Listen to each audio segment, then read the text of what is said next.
വാളയാർക്കാടാണ്, വാളയാർക്കാട്. ഇത് ഭംഗിയെ നോക്കി കാണാൻ. ഒയ്യോ, ഓ മാസ് കിട്ടോ.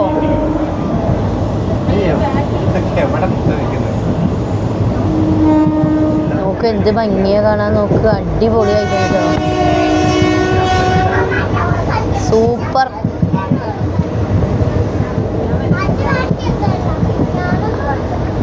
കണ്ടോ മക്കളെ നോക്കൂ ഗൈസ്, നല്ല ഭംഗിയുണ്ട് കാണാൻ കേട്ടോ. നല്ല ഭംഗിയുള്ള സ്ഥലങ്ങളൊക്കെ ഉണ്ടായിരുന്നു. അപ്പൊക്കെ ഞാൻ ലൈവ് ഇട്ടു, എനിക്ക് വീഡിയോ എടുക്കാൻ പറ്റിയില്ല. നോക്ക്, നല്ല ഭംഗിയില്ല കാണാൻ. പക്ഷെ നല്ല വെയിൽ കേട്ടോ. എന്ത് വെയിലാണെന്നറിയോ, നല്ല ഭംഗിയുണ്ട് കാണാൻ. അവരാ പാറയുടെ മുകളിൽ ടെൻറ്റ് പോലെ കെട്ടിയിരിക്കണം. നോക്ക്, നല്ല രസമുണ്ട്. പരിവാച്ച എന്താ പറയുക, മുളക്കൂട്ടോ. അത് കഴിഞ്ഞു. ഭയങ്കര ചൂട് കിട്ടോ. എന്ത് ചൂടാന്നറിയോ. നോക്ക് എന്ത് ഭംഗിയാ കാണാന്നറിയോ. അടിപൊളിയായിട്ടുണ്ട് കേട്ടോ. രക്ഷയില്ല ഗൈസ്.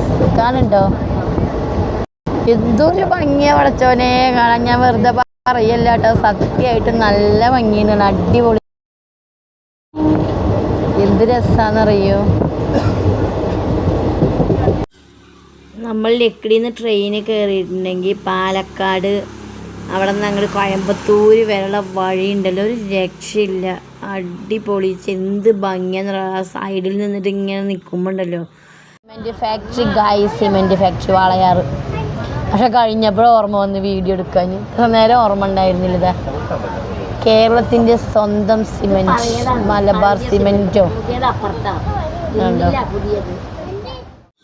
പ്രകൃതി ഇഷ്ടപ്പെടുന്ന ആൾക്കാർ ആരേലുണ്ടെങ്കിൽ ഗൈസ്, ഒറ്റപ്പാലത്തുനിന്നോ ലക്കിടിന്നോ അല്ലെങ്കിൽ പാലക്കാട് നിന്ന് ട്രെയിൻ കയറിക്കോ, നേരെ കോയമ്പത്തൂർ പോവുക. റിട്ടേൺ ട്രെയിൻ 4:30 ഉണ്ട്. അതിന് കയറി കഴിഞ്ഞാൽ നമുക്ക് പാലക്കാട് എവിടെ ചെന്നിറങ്ങുന്നത്. നിങ്ങളെല്ലാവരും കണ്ടോ, ഞാൻ മാത്രം കണ്ടാൽ പോരാ, ഞാൻ പോയ വഴി നിങ്ങളും കാണണ്ടേ. എങ്ങനെയുണ്ട് പറയും. ഇത് കാണുമ്പോൾ തീമാല എത്ര 3 മല അതുപോലെ ഉണ്ടോ നോക്കും. 3 മല. അടുപ്പൂട്ടിമല ഉണ്ട് ഇവിടെ. അടുപ്പൂട്ടിമല അടിപൊളി സ്ഥലം ഗൈസ്. എന്ത് ഭംഗിയാ കാണാൻ. എന്താ മഞ്ഞ, അതാ പുകേ, ഒന്നും ക്ലിയർ ആവണില്ലല്ലോ. എന്ത് ഭംഗിയ കാണാൻ. പക്ഷേ ഈ ഫോണിൽ ക്ലിയർ ഇല്ല. അത് എന്താ പരിപാടി ഉണ്ടാവുന്നത്. ഒന്ന് ഈ വെയിലത്തല്ല ഈ മനുഷ്യന്മാർ നിൽക്കണത്. ഇത് വരിക്ക് വളർച്ച റബ്ബ്.